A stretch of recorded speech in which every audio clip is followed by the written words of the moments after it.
हाँ जी, welcome to CBL। तो आज से हम लोग एक नई सीरीज़ स्टार्ट करने जा रहे हैं। अब तक हम लोगों ने हरियाणा बजट और हरियाणा के इकोनॉमी सर्वे के ऊपर बात की थी और बजट अपना कंप्लीट हुआ है। इकोनॉमी सर्वे के अंदर ज़्यादातर इंपॉर्टेंट न्यूज़ मैंने कवर करवा दी थी। ठीक है, तो आज की क्लास से हम लोग हरियाणा आपके सिविल सर्विस एग्ज़ाम जो कि 12 सितंबर को होने वाला है उसको ध्यान में रखते हुए पिछले 6 से 8 महीने का हरियाणा करंट अफेयर हम लोग तैयार करेंगे।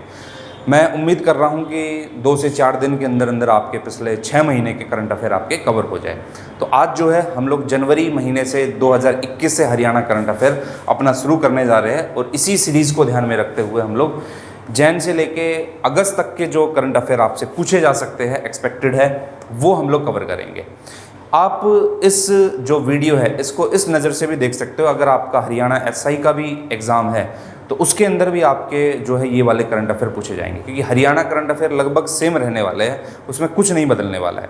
कुछ स्कीम्स वगैरह जो अलग रहती है वो स्कीम्स मैंने आपको सर्वे के अंदर करा दिए, कुछ और एक अलग से हम लोग की जो है स्कीम्स वगैरह कवर हो जाएगी। तो चलिए शुरू करते हैं आज की क्लास को। हम लोग हरियाणा करंट अफेयर को देखते हैं। सबसे पहली न्यूज़, अभी 2020 की 2020 की रिपोर्ट आई है और वो जो रिपोर्ट आई है वो सेक्स रेशियो को लेकर आई है। 2019-2020 हर साल लगातार हरियाणा सरकार अपनी सेक्स रिपोर्ट निकालती है। जब से बेटी बचाओ बेटी पढ़ाओ योजना की शुरुआत हुई है, आपको पता है कि हरियाणा सेक्स रेशियो के मामले में सबसे पीछे रहा है, निचले पायदान पर रहा है। हरियाणा का सेक्स रेशियो 2011 के सेंसस के अकॉर्डिंग आप लोग देखते हो तो वो 877 के आसपास था और आज वो बढ़कर 2020 की रिपोर्ट के अकॉर्डिंग देखते हो तो वो बढ़कर कितना हो गया है, 922 हो गया है। अगर आज आप लोग देखते हो इस रिपोर्ट के अकॉर्डिंग तो इसने काफ़ी अच्छा अचीवमेंट की है और ये माना जा रहा है कि 2022 के मिड तक ये 1000 पार कर जाएगा। जिस तरीके से लोगों में जागरूकता आई है, लोगों के अंदर बेटियों को लेकर जो भावनाएं आई है, उस चीज़ को ध्यान में रखते हुए ये सारी चीज़ें दिखाई दे रही हैं। यहाँ पर डेटा आपके सामने ही है। और अगर इसके अंदर भी हम लोग बात करें तो इस रिपोर्ट के अकॉर्डिंग जो सिरसा डिस्ट्रिक्ट है, सिरसा डिस्ट्रिक्ट ने 1 साल के अंदर पहली पोजीशन प्राप्त की है सेक्स रेशियो के अंदर। ठीक है, मैं 2011 की रिपोर्ट नहीं बता रहा हूं, मैं बता रहा हूं कि 2020 के अंदर इस 1 साल के अंदर कौन सा स्टेट, कौन सा डिस्ट्रिक्ट ऐसा रहा है हरियाणा स्टेट के अंदर जिसने पोजीशन अच्छी अचीव की और सबसे नीचे कौन रहा है। तो यहां पर आपको दिखाई देगा पहले पोजीशन पर सिरसा है और लास्ट पोजीशन पर आपका कौन सा है, चरखी दादरी है। अगर हम लोग बात करें तो 2011 की रिपोर्ट के अकॉर्डिंग सबसे ज़्यादा सेक्स रेशियो किसका था, वो था मेवात का। और सबसे कम सेक्स रेशियो 2011 की रिपोर्ट के अकॉर्डिंग आप लोग देखते हो तो किसका था, गुड़गांव का। ठीक है, और आज ये सेक्स रेशियो जो 877 था आज ये बढ़कर कितना हो गया, 922 है, जो मिड 2022 तक कितना हो जाएगा, 1000 के पार कर जाएगा। ठीक है, तो ये कुछ सेक्स रेशियो को लेकर रिपोर्ट आई है 2020 की रिपोर्ट, जो आपको ध्यान रखनी है क्या क्या था इसमें। चलिए अब अगली न्यूज़ की तरफ बढ़ते हैं। अगली न्यूज़, अब देखो आप लोग को मैं बता देता हूँ, हरियाणा के CM, हरियाणा के गवर्नर या हरियाणा की साहित्य अकादमी अगर किसी बुक को लॉन्च करती है या उसका किसी चीज़ का उद्घाटन किया जाता है तो वो न्यूज़ आपके लिए अपने आप इंपॉर्टेंट होगी। डायरेक्टली वहाँ से क्वेश्चन आएगा और क्वेश्चन यहाँ वहाँ का नहीं पूछेगा, सीधा या तो बुक का नाम पूछेगा या फिर उसका राइटर कौन है ये पूछेगा।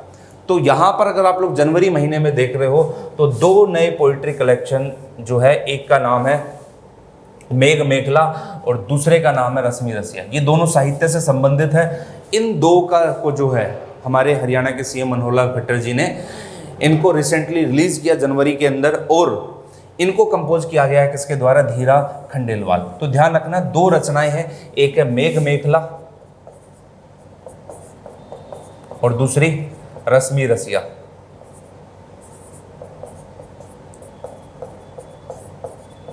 हिंदी साहित्य के अंदर ये 2 रचनाएं हैं, महत्वपूर्ण हैं। तो इनके राइटर कौन है, किसने कंपोज किया, धीरा खंडेलवाल ने।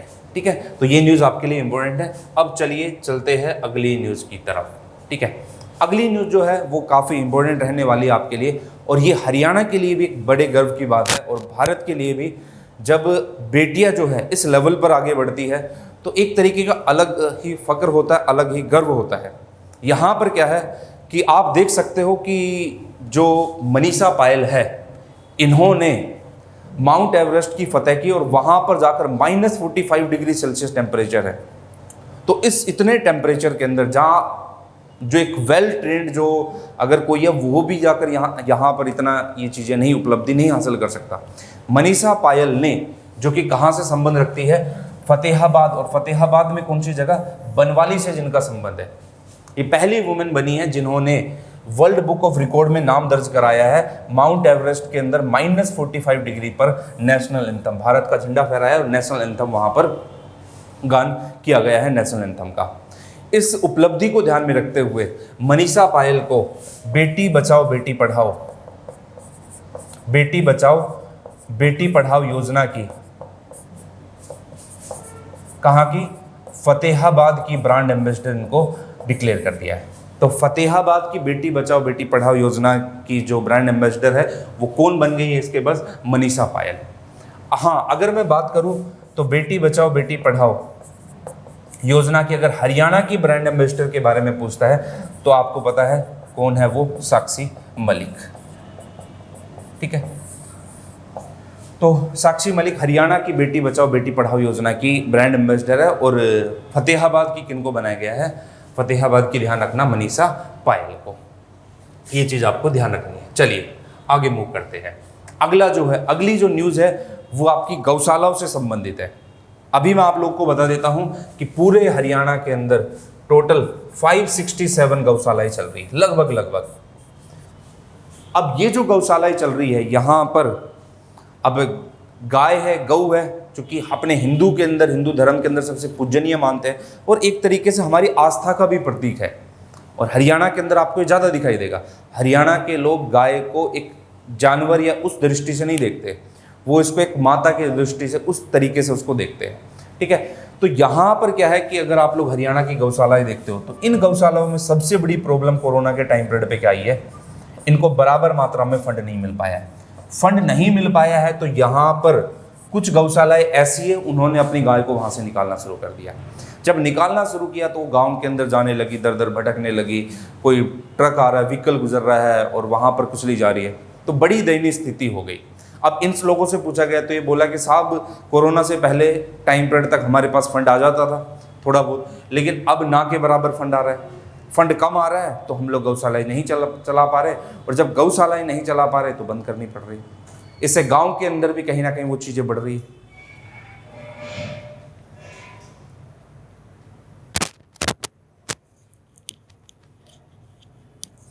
तो इन्हीं सारी चीज़ों को ध्यान में रखते हुए गांव के अंदर इन सब चीज़ों को देखते हुए यहाँ पर क्या किया गया है कि भाई अब इनको सेल्फ सफिशिएंट बनाया जाएगा।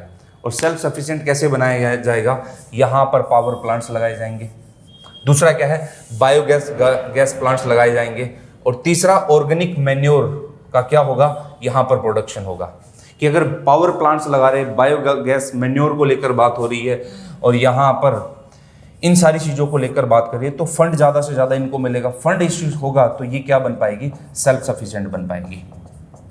ठीक है, तो आपको ध्यान रखना है कि 567 आज के टाइम पे गौशाला है और उनकी निंदनीय स्थिति को देखते हुए ये घोषणा की गई है। तो चलिए अब मूव करते हैं हम लोग नेक्स्ट पॉइंट की तरफ।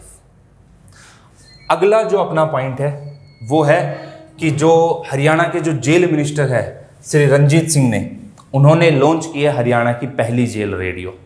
अब इससे क्या होगा, जेल रेडियो के अंदर क्या क्या चीज़ें होती है वो एक बार हम लोग समझते हैं। तो हरियाणा की पहली जेल रेडियो कहाँ पर बनी है, ये पहला जेल रेडियो स्टेशन बनाया गया है यहाँ पर जेल रेडियो, ये पानीपत के अंदर। अब ये जेल रेडियो का कॉन्सेप्ट आया कहाँ से और किसका दिया हुआ है, तो मैं आप लोग को बता देता हूँ कि जेल रेडियो का कॉन्सेप्ट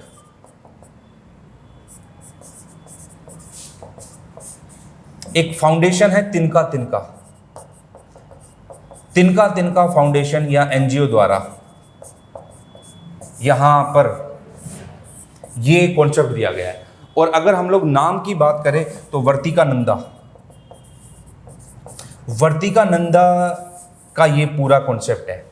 अब यहाँ पर जो जेल के लोग हैं, बाकी चीज़ें तो हम लोग उनके लिए प्रोवाइड करवा रहे हैं कि अगर वो जेल में काम करना चाहते हैं तो काम करने के लिए है, अगर वो किसी इंडस्ट्री से अगर वो किसी उद्योग के लिए काम करना चाहते हैं, मतलब कुछ कुर्सियाँ वगैरह बनाना चाहते हैं या कुछ ऐसी चीज़ें बनाना चाहते हैं तो वो चीज़ें हैं। लेकिन एंटरटेनमेंट के लिए जैसे रेडियो जॉकी, इस तरीके का ये एक नया कॉन्सेप्ट आया है। लोगों, जेल के लोगों को जागरूक करने के लिए यहाँ पर कार्यक्रम का प्रसारण हो। इवन जो जेल के अंदर जो लोग गाने सीखते हैं, जेल के अंदर जो सिंगर भी बनकर आते हैं, तो उनके लिए भी उनके कार्यक्रम का प्रसारण करवाया जाए। और इसके अंदर जो पहले रेडियो जॉकी होंगे वो अफगानिस्तान के कैदी होंगे जो जेल के अंदर बंद है। तो ध्यान रखना कि तिनका तिनका फाउंडेशन जो कि वर्तिकानंदा इनके दिमाग की उपज है, और पानीपत के अंदर लॉन्च किया गया है पहले जेल रेडियो को। आज के समय में भी अगर जो हीन भावनाएं लोगों के अंदर फैली हुई है उसको इसके जरिए दूर किया जाए। देखो, मेरा काम है करंट अफेयर पढ़ाना। अब आप इसको ये मत सोचना कि प्रैक्टिकली ऐसा नहीं होता, वैसा नहीं होता। यहाँ पर चीज़ें जो है उसको ध्यान रखना है। चलिए, तो ये सारी चीज़ें मैंने आप लोग को इनके बारे में बताई। चलिए अब मूव करते आगे की तरफ। अगली जो न्यूज़ आपकी आती है वो है जो हिसार है, वहाँ पर चीफ मिनिस्टर जी ने एयर टैक्सी सर्विस को जो है स्टार्ट किया है। और कब? मकर संक्रांति 14 जनवरी के दिन इसकी घोषणा की और 18 जनवरी से इसको स्टार्ट कर दिया। देखो, एक योजना है जिसको कहा जाता है उड़े देश का आम नागरिक। केंद्र सरकार की एक परियोजना है उड़े देश का आम नागरिक। और इसके अंदर क्या है कि आम नागरिक, देखो हम लोग क्या है, रेल सर्विसेज आम नागरिक के लिए अवेलेबल है, लेकिन अगर आप लोग वायुयान देखोगे, एयर सर्विसेज देखोगे, तो वो आम नागरिक के लिए इजीली अवेलेबल नहीं है। तो इस योजना की शुरुआत इसी तर्ज पर की गई थी कि आम नागरिक भी जो है एयर सर्विसेज का फायदा उठा सके। आज के टाइम पे अगर आप लोग देखोगे तो रेल के अंदर मिनिमम से मिनिमम किराया वसूला जाता है। आपको अगर एक जगह से दूसरी जगह 50-60 किलोमीटर जाना हो तो आप अपने व्हीकल से जाते हो, किसी से भी जाते हो, तो शायद आपके 100-200 रुपये खर्च हो जाएंगे। लेकिन आप जब ट्रेन से जाते हो तो वहाँ पर मुश्किल से आपको 10-20 रुपये खर्च करने पड़ते हैं। ये चीज़ है।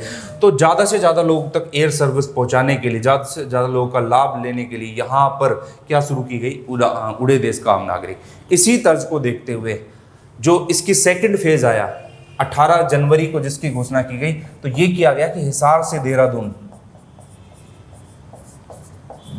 कम ही दूरी का एयर टैक्सी सर्विस की जाएगी। मतलब आप जिस तरीके से ओला उबर का इस्तेमाल करते हो एज ए टैक्सी के तौर पर, तो यहाँ पर इसका इस्तेमाल करोगे और आपको ये मिल जाएगा, ऑनलाइन बुकिंग होगी, आप टैक्सी के तर्ज पर यहाँ पर जा सकते हो। तो 250 किलोमीटर के आसपास की कम स्पेस वाली जो है एयर टैक्सी सर्विस ये रखी गई है। अब हरियाणा के अंदर जो ये 18 जनवरी का जो पहला फेज है, जिसको सेकंड फेज बोल रहे हैं हम लोग स्कीम के तहत, वो है हिसार से देहरादून। इसी तर्ज पर अगले ही महीने में 18 फरवरी के अंदर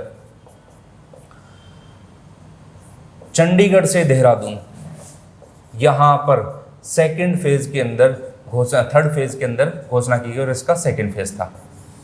घोषणा की गई ज़्यादा लोग taxi service, air taxi service का इस्तेमाल कर सके। तो ये खबर आपको, ये जानकारी आपको ध्यान रखनी है कि किस योजना के तहत इसको शुरू किया गया, कहाँ से कहाँ तक शुरू किया गया है, वो ये आपकी स्कीम रही है। चलिए अब मूव करते हैं नेक्स्ट न्यूज़ के ऊपर। जो हरियाणा डिस्कॉम है उसने स्टार्ट किया miss call alert service power bills के लिए।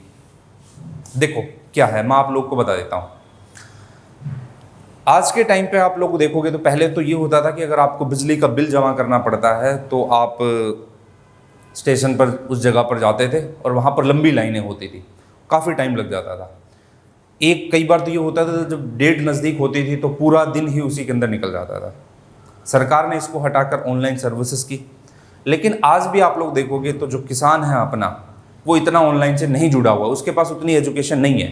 दूसरा, अगर हम उसको समझाना भी चाहते हैं ऑनलाइन के अंदर जोड़ने के लिए, तो वो फिर उस चीज़ को इतना सीरियसली लेता भी नहीं है।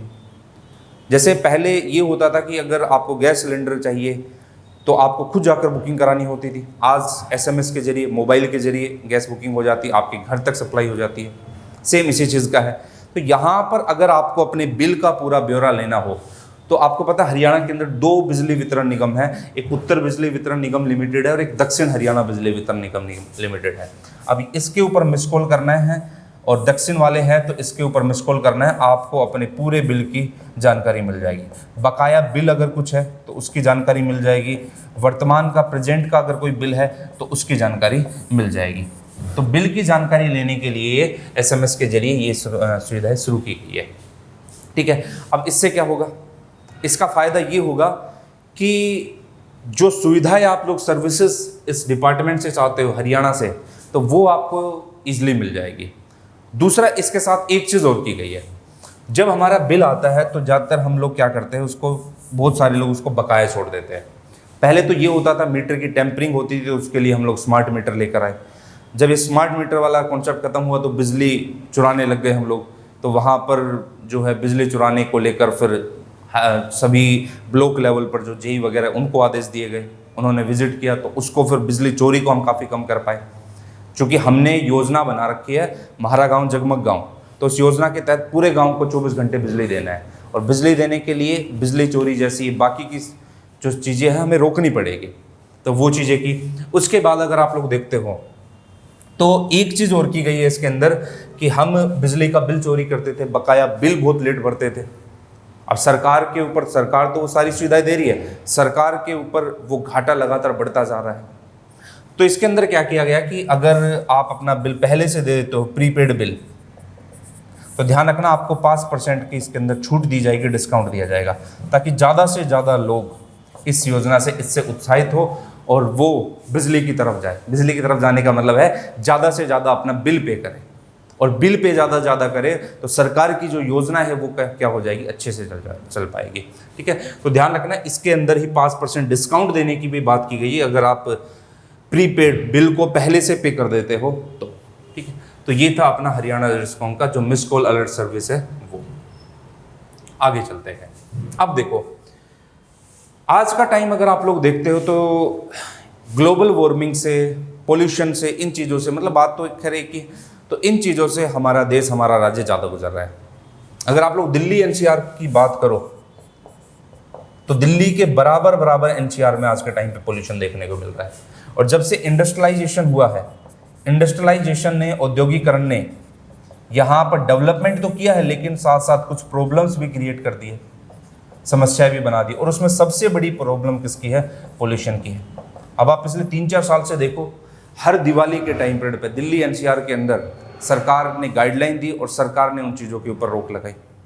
तो ये जब सारी की सारी चीज़ें हुई यहाँ पर, तो इस चीज़ को देखते हुए सरकार फिर एक चीज़ की प्लानिंग और की। जैसे पहले तो डीजल व्हीकल जो 10 साल पुराने उसको बैन किया, फिर पेट्रोल व्हीकल की तरफ सरकार ने 15 साल पुराने पेट्रोल व्हीकल का बैन किया। जब इनको बैन किया सरकार, फिर उन्होंने योजना बनाई कि अब हम लोग चलते इलेक्ट्रिक व्हीकल की तरफ, और इलेक्ट्रिक व्हीकल के अंदर सरकार ने सब्सिडी देना शुरू कर दिया। और जब इलेक्ट्रिक व्हीकल के अंदर सब्सिडी दी तो लोग बाग शिफ्टिंग करने लगे। जैसे आज के टाइम पे अगर आप एक गाड़ी, इलेक्ट्रिक गाड़ी थोड़ी महंगी, कॉस्टली ज़्यादा पड़ती है, कुछ चैलेंजेस उसके सामने आ रहे हैं, सरकार उसके ऊपर काम कर रही है। तो इलेक्ट्रिक व्हीकल में सबसे बड़ी प्रॉब्लम क्या है, घर पे चार्ज करोगे तो 8 से 10 घंटे लगेंगे। ठीक है, और चार्जिंग स्टेशन पे है, थोड़ी जल्दी चार्ज हो जाएगी। तो चार्जिंग स्टेशन बने होने चाहिए। चार्जिंग स्टेशन बनाने के लिए सरकार ने, हरियाणा सरकार ने कहा कि पंचकुला के अंदर पहला इंट्रोड्यूस करेंगे, पहला इलेक्ट्रॉनिक चार्जिंग स्टेशन जो प्रमोट करेगा किसको, इलेक्ट्रिक व्हीकल्स को। आप हर डिस्ट्रिक्ट के अंदर, हर छोटी छोटी जगहों पर जो फूड कोर्ट्स वगैरह, उनके साथ साथ आने वाले टाइम पर अगर ये करते हो तो यहाँ पर इलेक्ट्रिक व्हीकल्स की सेल बढ़ेगी, पोल्यूशन पे हम लोग कहीं ना कहीं कंट्रोल कर पाएंगे। दूसरी प्रॉब्लम्स भी आएगी उससे, लेकिन उसका भी सॉल्यूशन हम लोग कहीं ना कहीं निकालेंगे। तो ये जो है पंचकुला के अंदर, और पंचकुला के अंदर भी अगर हम लोग बात करें तो पंचकुला का जो हरेड़ा है, हरेड़ा का हेडक्वार्टर है पंचकुला के अंदर, वहां पर ये पहला स्थापित किया गया है। और ये कहा गया है इसी तरीके से टोटल 5 इलेक्ट्रॉनिक व्हीकल जो है स्टेशन हम लोग स्थापित करेंगे। एक पंचकुला के अंदर, दूसरा आ जाएगा गुरुग्राम के अंदर, फिर एक आ जाएगा आपका फरीदाबाद के अंदर, ठीक है, एक आपका आ जाएगा करनाल के अंदर, और फिर 5वें नंबर पे अगर हम लोग बात करें तो एक आपका पंचकुला का किसी अदर जगह के ऊपर। तो ये 5 इलेक्ट्रिक व्हीकल स्टेशन बनाने की बात की गई है इसी के तहत। तो अभी तो वो एक स्थापित किया गया, लेकिन कुछ टाइम में ये और करेंगे। तो इससे ज़्यादा से ज़्यादा इलेक्ट्रिक व्हीकल्स की तरफ हम लोग मूव करेंगे, और उसकी तरफ मूव करेंगे तो कहीं ना कहीं पोल्यूशन को कम कर पाएंगे हम लोग। ठीक है, तो ये चीज़ आपको ध्यान रखनी है। अब चलिए मूव करते हैं आगे की तरफ। अगला जो है वह हरियाणा पुलिस अकादमी। देखो, देश के अलग अलग कोने के अंदर जो कांस्टेबल, जो सब इंस्पेक्टर लगते हैं, तो उनकी ट्रेनिंग्स होती है।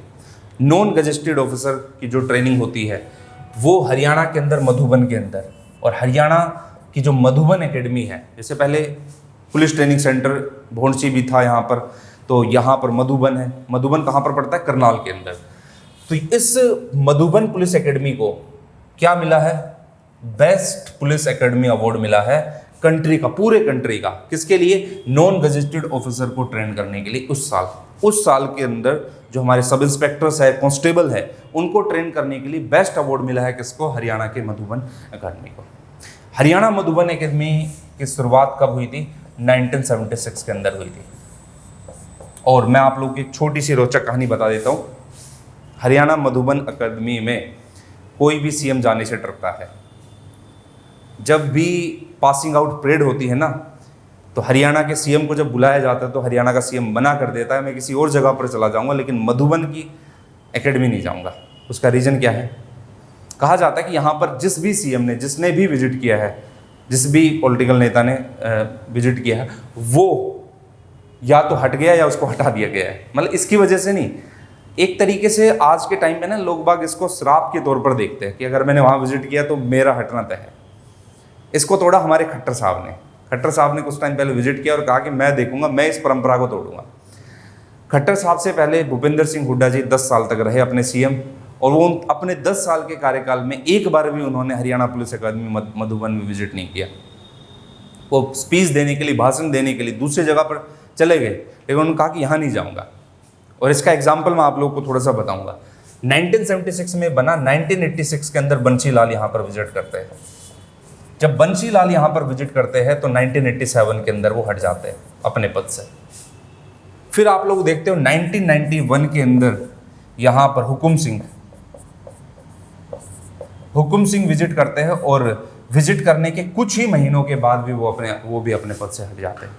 ठीक है, फिर 2001 के अंदर ओम प्रकाश चौटाला जी ने यहाँ पर विजिट किया, और ओम प्रकाश चौटाला जी के विजिट करने के लगभग 4 साल के बाद वो भी अपने पद से हट गए। तो ये कुछ चीज़ें दिखाई देती है, लेकिन सीएम साहब ने, हमारे प्रेजेंट के सीएम साहब ने इस परंपरा को तोड़ा है। तो थोड़ा सा मधुबन के बारे में ध्यान रखना कि किस अकादमी को अवार्ड मिला है, या फिर पुलिस गजेटेड ऑफिसर को का अवार्ड किस साल का दिया गया है। ठीक है, ये ध्यान रखना। चलिए अगला जो है, अगला जो है अपना जो सरल पोर्टल है। सरल पोर्टल मतलब देखो, अंत्योदय सरल पोर्टल मतलब जो अपनी डिजिटल सर्विसेज है, डिजिटल सेवाएं है, चाहे वो किसी विभाग से संबंधित हो, चाहे वो किसी कृषि से संबंधित हो, या किसी भी डिपार्टमेंट विभाग से संबंधित हो, डिजिटल सेवाएं जो है, डिजिटल इंडिया का जो हमने सपना देखा है वो यहाँ से पूरा हो रहा है। और इसी डिजिटल के अंदर, ई गवर्नेंस के अंदर, इलेक्ट्रॉनिक गवर्नेंस के अंदर, डिजिटल सर्विसेज के अंदर एक्सीलेंस ऑफ अवार्ड भी हरियाणा सरकार को मिल चुका है कि ज़्यादा से ज़्यादा डिजिटल सर्विसेज देने के मामले में, सबसे अच्छी डिजिटल सर्विस देने के मामले में हरियाणा को excellence of digital service award Haryana को मिला था। दूसरा क्या है यहाँ पर कि भले ही हरियाणा के लोग इतने डिजिटलाइज नहीं हुए हो, लेकिन सरकार ने पूरा कदम उठाया है। और डिजिटल सर्विसेज के अंदर जो अंत्योदय सरल पोर्टल है, उसके अंदर सरकार क्या करती है? गोल्ड अवार्ड देती है, प्लेटिनम अवार्ड देती है, सिल्वर अवार्ड देती है। और हरियाणा सरकार को इस अंत्योदय सरल पोर्टल के अंदर अगर मैं बात करूं तो प्लेटिनम अवार्ड मिला था। ठीक है, तमिलनाडु को इसके अंदर सिल्वर अवार्ड मिला था, और एक्सीलेंस डिजिटल सर्विस का अवार्ड पहले नंबर पर हरियाणा को मिल चुका है। अब अगर हम लोग सभी स्टेट की बात करें तो कौन सा ऐसा सभी डिस्ट्रिक्ट की अगर हम लोग बात करें तो कौन सी ऐसी डिस्ट्रिक्ट है जिसने सबसे अच्छी सर्विस प्रोवाइड करवाई गई है?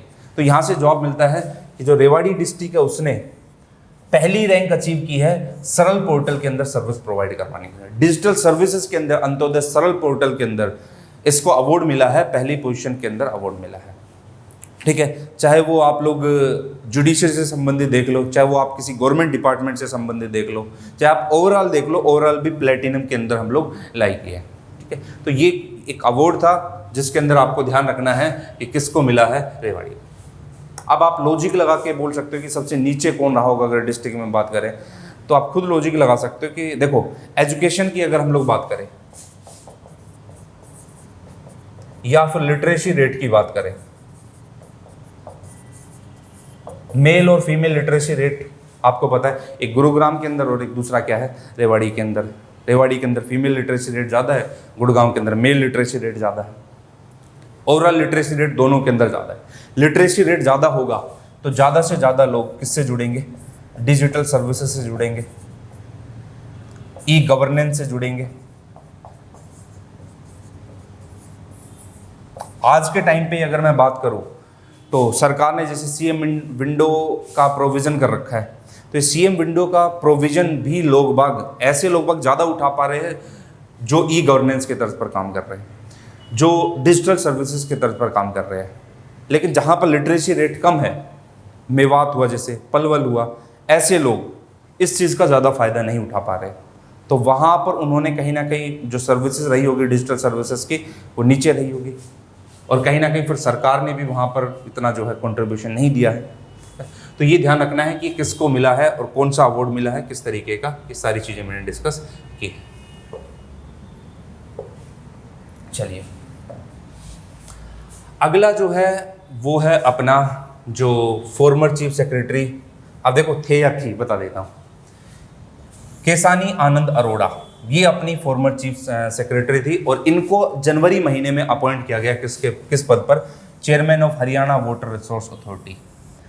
तो ये फेमस भी थी, हरियाणा की 3 बहनें जो आईएएस थी, जो 3 बहनें आईएएस थी हरियाणा की, सॉरी बोल रहा हूँ, वो उनके अंदर ये केसानी आनंद अरोड़ा थी। 1983 या इसके आसपास के बैच की ये थी। तो केसानी आनंद अरोड़ा को जो फॉर्मर चीफ सेक्रेटरी थी, अभी उनको क्या बना दिया, हरियाणा वाटर रिसोर्स अथॉरिटी का मैनेजर बना दिया, चेयरमैन बना दिया गया। और अगर हम लोग बात करें प्रेजेंट के अंदर, प्रेजेंट में अपने जो चीफ सेक्रेटरी है, प्रेजेंट में अपने चीफ सेक्रेटरी कौन है, विजयवर्धन। इनका नाम आपको ध्यान रखना है, एग्जाम के अंदर ये पूछ सकता है कि प्रेजेंट चीफ सेक्रेटरी कौन है, विजयवर्धन है। चलिए मूव करते हैं, ये न्यूज़ थी अपनी हरियाणा के बारे में।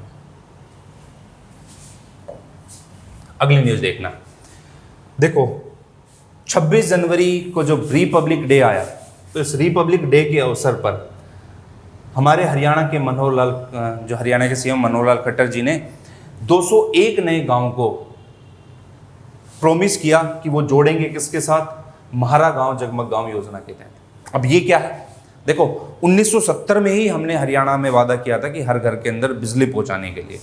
हर घर बिजली कब से हुआ, 1970 से ही हमने ये बात की, और बिनोला पहला गांव था जहां पर हमने बिजली पहुंचाई।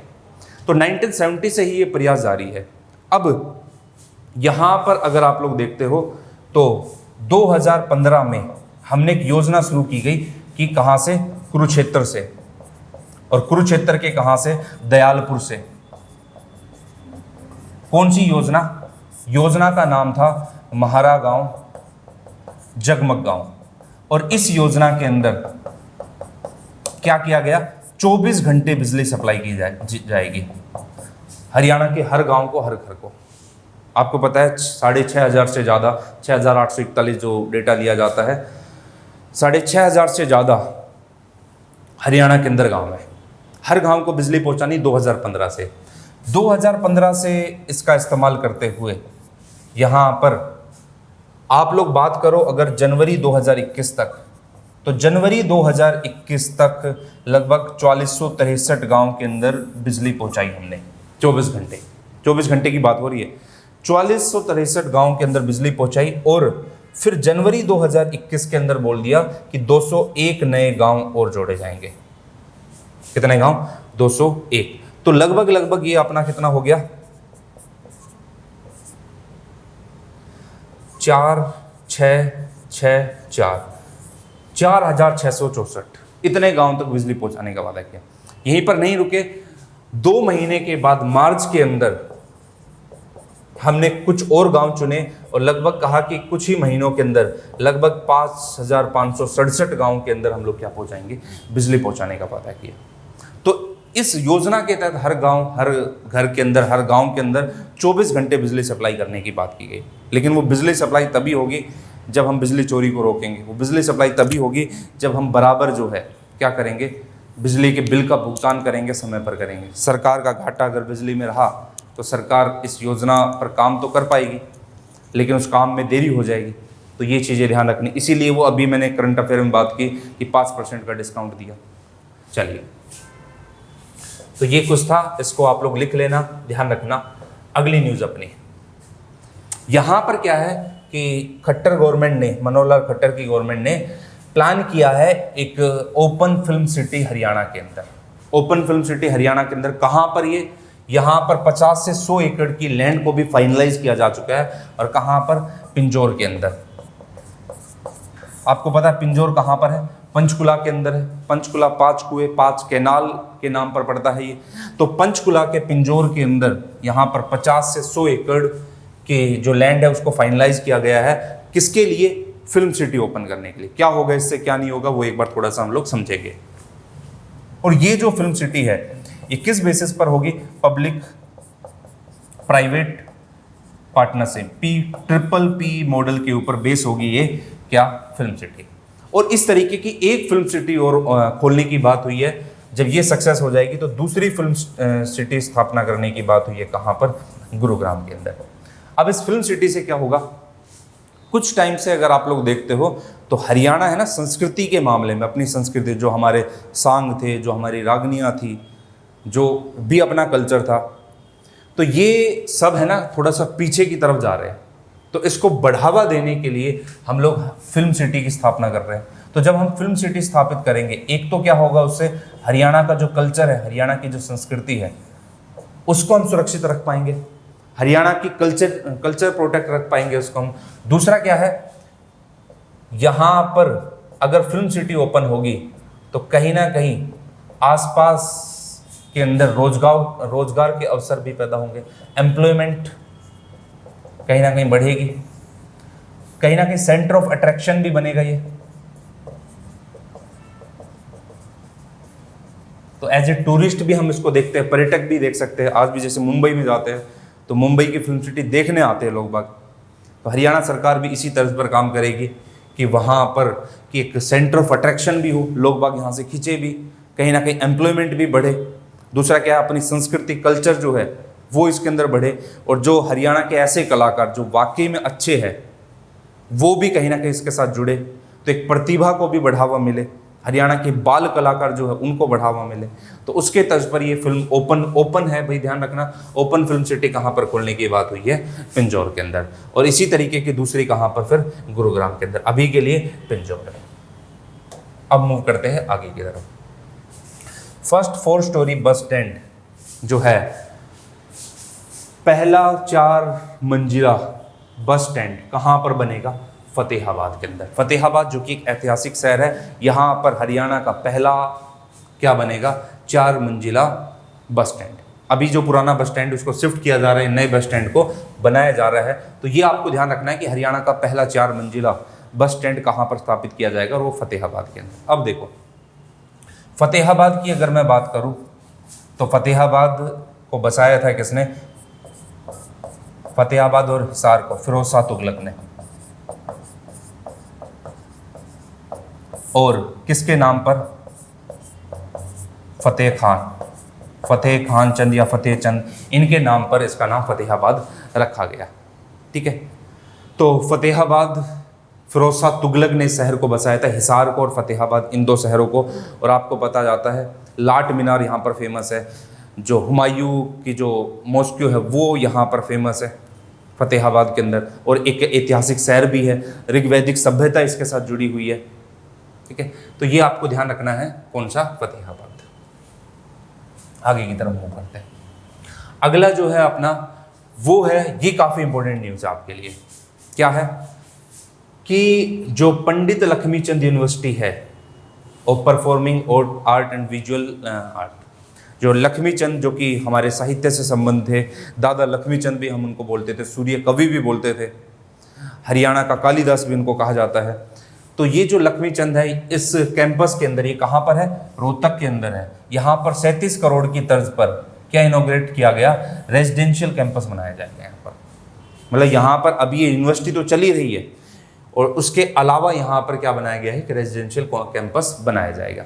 इस रेजिडेंशियल कैंपस के अंदर क्या होगा, ठीक, रहने के लिए होगा, वैसे तो खास कुछ बात करने वाली इसके अंदर है नहीं, रोहतक के अंदर ही बनाया जाएगा। यहाँ पर आपके लिए सबसे इंपॉर्टेंट न्यूज़ क्या है, आपसे सीधा पूछेगा पंडित लक्ष्मीचंद यूनिवर्सिटी कहाँ पर स्थित है, रोहतक के अंदर। देखो मैं थोड़ी सी ज़्यादा लॉजिक वाली बातें यहाँ पर कर नहीं रहा हूँ, क्योंकि उसका कोई फ़ायदा ज़्यादा है नहीं।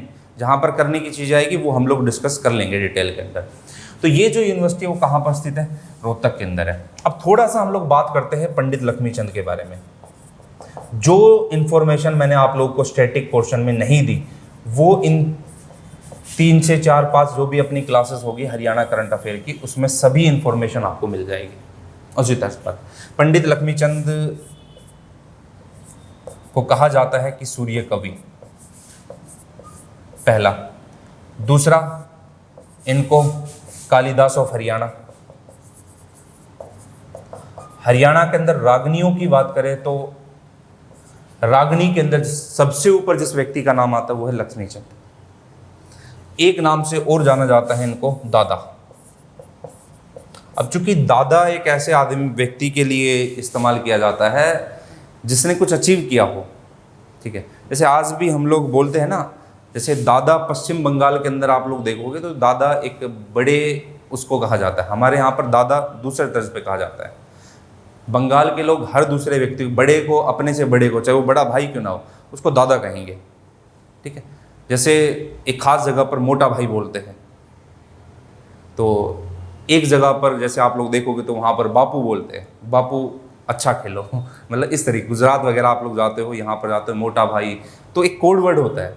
जैसे हमारे यहाँ भी एक कोड वर्ड है, जैसे आपका कोई भी दोस्त हो, खास दोस्त हो, तो उसको हम लोग दोस्त नहीं बोलते, उसको हम लोग बोलते ताई आवे, ठीक है। तो ये यूज किया जाता है। तो दादा वर्ड जो है ना हमारे यहाँ पर एक उपलब्धि के लिए यूज किया जा रहा था इनके लिए, कि भाई दादा है मतलब है यार, कुछ अचीव किया इन्होंने, ठीक है। तो पंडित लक्ष्मीचंद जी के बारे में 3 चीज़ें हैं। दूसरा, 1903 में इनका जन्म हुआ, कहाँ पर, जाटी कला, और ये उस टाइम के कहाँ पर स्थित है, सोनीपत। जाटी कला सोनीपत के अंदर इनका जन्म हुआ। फिर आपको क्या ध्यान रखना है, इनकी कुछ जो रागनियाँ काफ़ी फेमस हुई, इनकी जो रचनाएं कुछ काफ़ी फेमस हुई, वो आपको ध्यान रखना है। कौन कौन सी पंडित लक्ष्मीचंद की थी। सबसे पहले तो आपकी आती है राजा हरिश्चंद्र। अब चूंकि हिंदी में है तो हिंदी में ही लिख रहा हूँ, हरिश्चंद्र, ठीक है। और इन सब के ऊपर है ना हरियाणवी फिल्में बन चुकी हैं। दूसरा, हीर रांझा, इनके ऊपर गाने बन चुके हैं, हरियाणवी फिल्में बन चुकी है, हरियाणवी सॉन्ग बन चुके हैं, ठीक है। तीसरा, आप लोग देखते हो जैसे हम लोग बोलते हैं ना, और कहावतें भी दी जाती हैं इनके ऊपर, जैसे बड़ा सती सावित्री बन रहा है, तो यहाँ पर जब बड़ा सत्यवान सावित्री बन रहा है, तो तीसरा है सत्यवान सावित्री। फिर एक हम लोग के बचपन में है ना एक स्टोरी सुनाई जाती थी, कौन सी स्टोरी, ज्ञानी चोर की, ज्ञानी चोर। अब चूंकि बचपन के अंदर, क्लास के अंदर तो पूरा अभी बता नहीं सकते कौन सी स्टोरी थी कौन सी नहीं थी, लेकिन बचपन के अंदर हमारे दादा वगैरह परदादा सब सुनाते थे ज्ञानी चोर की स्टोरी। अगर आप लोग अगला देखते हो तो भक्त पूर्णमल, तो भक्त पूर्णमल के ऊपर तो एक काफ़ी नरेंद्र बल्हारा जो कि कलाकार रहे, उन्होंने काफ़ी अच्छी फिल्म भी बनाई है इनके ऊपर, और एक रोल भी किया है इन्होंने। ऐसे एक गाना भी है, एक बैगाड़ी थाम भक्त में हार लिया, ठीक है। तो वो भक्त पूर्णमल यहाँ पर आपको दिखाई देगा। तो ये कुछ ध्यान रखना है किनके बारे में, लक्ष्मी चंद के बारे में, दादा लक्ष्मी चंद के बारे में, ठीक है। कुछ बेसिक इन्फॉर्मेशन थी इस यूनिवर्सिटी के बारे में। चलिए अब मूव करते हैं अपनी नेक्स्ट न्यूज़ की तरफ। देख रहे हो तो बजरंग पूनिया जी, इनको अभी जैसे जब मैं वीडियो रिकॉर्ड कर रहा हूँ तो ये लेट वीडियो है क्योंकि पीछे से हम लोग बात कर रहे हैं, तो तो अभी टोक्यो ओलंपिक के अंदर कजाकिस्तान के रेसलर को इन्होंने हराया 65 kg वर्ग के अंदर 5-0 से, और ब्रॉन्ज मेडल इन्होंने जीता है। 2019-20 की परफॉर्मेंस को देखते हुए 2 लोगों को वर्चुअल अवार्ड ये दिया गया था ऑनलाइन के जरिए, और उसके अंदर ये जो अवार्ड था FICCI main sports person award 2020 का था, और किनको मिला है? बजरंग पूनिया को, इनको चुना गया था। और जो दूसरे थे, इनका संबंध रेसलिंग से है, ठीक है, और जो दूसरे थे वो है शूटर। जो दूसरा अवार्ड एक और दिया गया है बजरंग पूनिया के अलावा, और वो है शूटर। और कौन है वो? इलावेनी, ELAVENI, इनको वो अवार्ड मिला है। तो ध्यान रखना, बजरंग पूनिया और दूसरा इलावेनी को, इलावेनी नहीं लिखवा है क्योंकि वो हरियाणा के लिए इंपॉर्टेंट नहीं है, बजरंग पूनिया यहाँ पर इंपॉर्टेंट है। हाल फिलहाल में ब्रॉन्ज मेडल 65 kg वर्ग के अंदर इन्होंने जीता है। अगली न्यूज़ अगर आप लोग देखते हो तो वो काफ़ी इंपॉर्टेंट है, और हरियाणा सरकार ने रोड को लेकर, हवाई सेवाओं को लेकर काफ़ी डेवलपमेंट किया है। जैसे अभी मैंने आप लोग को बताया एयर टैक्सी सर्विसेज स्टार्ट की गई है, उड़ान योजना शुरू की गई है, और अगर आप लोग देखोगे तो दूसरा कि MP कुंडली मानेसर पलवल एक्सप्रेसवे काफ़ी अच्छे से चल रहा है, और इस एक्सप्रेसवे के अंदर काफ़ी अच्छी अचीवमेंट रही है। अब ये जो है इस कॉरिडोर की अगर हम लोग बात करें तो प्राइम मिनिस्टर साहब ने रेवाड़ी मदार सेक्शन, जो वेस्टर्न डेडिकेटेड फ्राइट कॉरिडोर है, मतलब सामान को एक जगह से दूसरी जगह पहुंचाना, इसकी शुरुआत की, इसकी घोषणा की कब से? 7 जनवरी से। अब ये जो है वो आपका लगभग 79 किलोमीटर पड़ता है आपका कहाँ पर? हरियाणा के अंदर, और हरियाणा के 2 डिस्ट्रिक्ट को कवर करता है। एक डिस्ट्रिक्ट आपकी है रेवाड़ी और दूसरी डिस्ट्रिक्ट आपकी कौन सी? महेंद्रगढ़। दूसरा, रेवाड़ी के बाद ये राजस्थान के अंदर जाएगा, और राजस्थान के अंदर इसकी कुल लंबाई 227 किलोमीटर होगी। कहाँ, किस किस को कवर करेगा? जयपुर, अजमेर, सीकर, नागौर, अलवर। जयपुर, अजमेर, सीकर, नागौर, अलवर, इन 5 डिस्ट्रिक्ट को कवर कर रहा है हरियाणा के 2 डिस्ट्रिक्ट को। आइए देखते हैं वेस्टर्न कॉरिडोर फेज 1 और फेज 2 के अंदर। यहाँ पर एक है अपना जो फेज 1 है उसमें रेवाड़ी से वडोदरा तक है, ठीक है। दूसरा आप लोग देखोगे तो उसके बाद इस फेज कॉरिडोर को वडोदरा से आगे बढ़ाकर कहाँ तक लेकर जाया गया है? मुंबई तक। तो इससे क्या होगा? जब एक जगह से दूसरी जगह को कनेक्ट कर रहे हो इजिली, तो सामान या माल जो है वो एक जगह से दूसरी जगह पहुंच पाएगा। तो कच्चे माल की आपूर्ति भी अगर इंडस्ट्री के लिए हो रही है तो वो आसानी से मिल जाएगा। तैयार माल हम लोग मार्केट तक ज़्यादा आसानी से पहुंचा सकते हैं। एक चीज़ और है, रेवाड़ी के आसपास या यहाँ के आसपास के अंदर जो गेंदा ज़्यादा होता है, कुछ लंबे टाइम तक रख लो तो वो हट जाता है। अब गेंदे को या हम ट्रेन के जरिए ही ले जा सकते हैं, हवाई सेवाओं के जरिए नहीं ले जा सकते, क्योंकि उससे ज़्यादा होगा नहीं, उससे ज़्यादा तो हम लोग भुगत देंगे। तो इसके ज़रिए फिर ये पूरा हो सकता है कि आपकी माल की सप्लाई एक जगह से दूसरी जगह पहुंच सकती है, अलग अलग राज्यों के अंदर सप्लाई हो सकती है। इसकी वजह से किसान जो है ज़्यादा से ज़्यादा उत्साहित होंगे कि ठीक अपना सामान एक जगह से दूसरी जगह पहुंच रहा है। फिर दूसरा इसका फ़ायदा क्या होगा?